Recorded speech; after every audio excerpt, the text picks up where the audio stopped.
जो आज हम पठन इस भाषा कौशल को समझेंगे।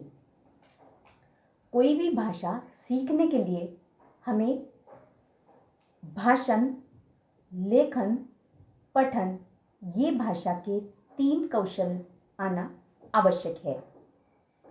अर्थात उस भाषा में बोल पाना, लिखना, पढ़ना आना चाहिए। ये जो पठन है या पढ़ना है, इसके 2 प्रकार होते हैं। पहला मौन पठन, दूसरा सस्वर पठन या प्रकट वाचन। अपने ही मन में स्वयं के लिए पढ़ना मौन पठन है। दूसरों के लिए या अन्य किसी को सुनाई दे इस तरह पढ़ना प्रकट वाचन या सस्वर पठन है। आज हम प्रकट वाचन करते समय जो बातें ध्यान में रखना आवश्यक है उसे जान लेंगे। इसके लिए मैं आपके ही पाठ्य पुस्तक से तीसरा पाठ उपहार का कुछ अंश पढ़ूंगी।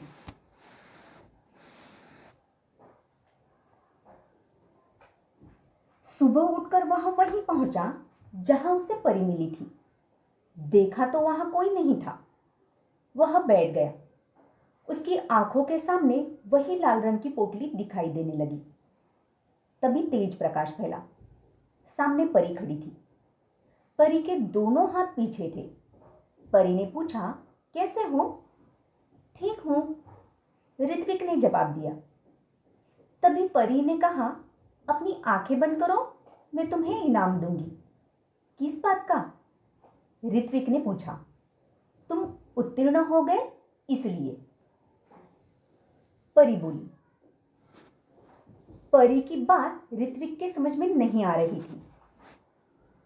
उसने आंखें बंद कर ली। परी ने उसके हाथों में एक मखमली थैली पकड़ा दी। ऋत्विक ने देखा तो हैरान रह गया। यह तो वही पोटली थी जो उसने राहगीर को दे दी थी। परी ने कहा, कल मैंने ही तुम्हारी ईमानदारी की परीक्षा ली थी। वह राहगीर भी मैं ही थी, इसलिए मैं तुम्हें यह इनाम दे रही हूं। परी ने ऋत्विक को समझाया, ईमानदार व्यक्ति के जीवन में किसी वस्तु की कमी नहीं होती। जाओ, अब तुम्हें मनचाही वस्तु मिलेगी।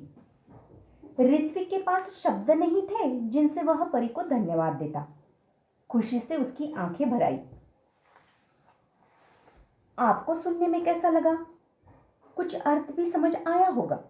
अगर पढ़ने वाला कुछ बातें ध्यान में रखकर पढ़े तो श्रोता को अर्थात सुनने वाले को समझ आता है और सुनने का आनंद भी मिलता है।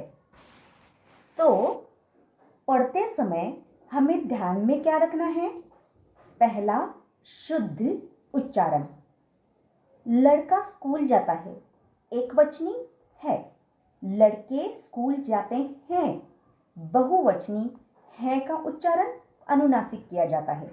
गांव, आंगन इन पर चंद्र बिंदु होने के कारण अनुनासिक उच्चारण होता है।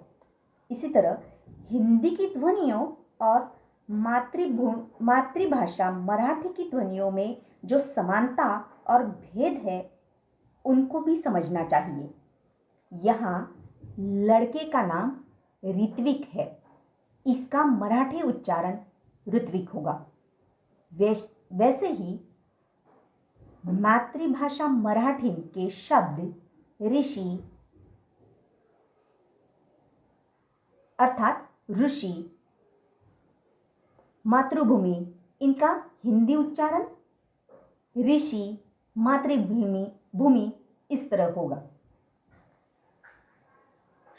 उच्चारण शुद्ध होना चाहिए और स्पष्ट भी होना चाहिए। दूसरा है विराम चिन्ह। वाक्य में लगे विराम चिन्हों को ध्यान में रखते पढ़ना आवश्यक है। जैसे चलो मत रुको, चलो मत रुको। यहाँ 2 वाक्य समान होने के पश्चात भी अर्थ भिन्न भिन्न है। पहले वाक्य में चलने के लिए कहा गया है तो दूसरे वाक्य में रुकने के लिए।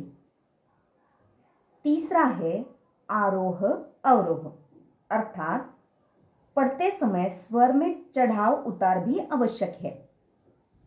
आश्चर्य या उत्साहपूर्ण बात हो तो स्वर में चढ़ाव आ ही जाता है, वह पढ़ते समय भी होना चाहिए। इस तरह हमें पढ़ते समय इन सारी बातों का ध्यान रखना होता है। ये सारी बातें आपको समझ आई होंगी, तो आपको एक कार्य देती हूँ।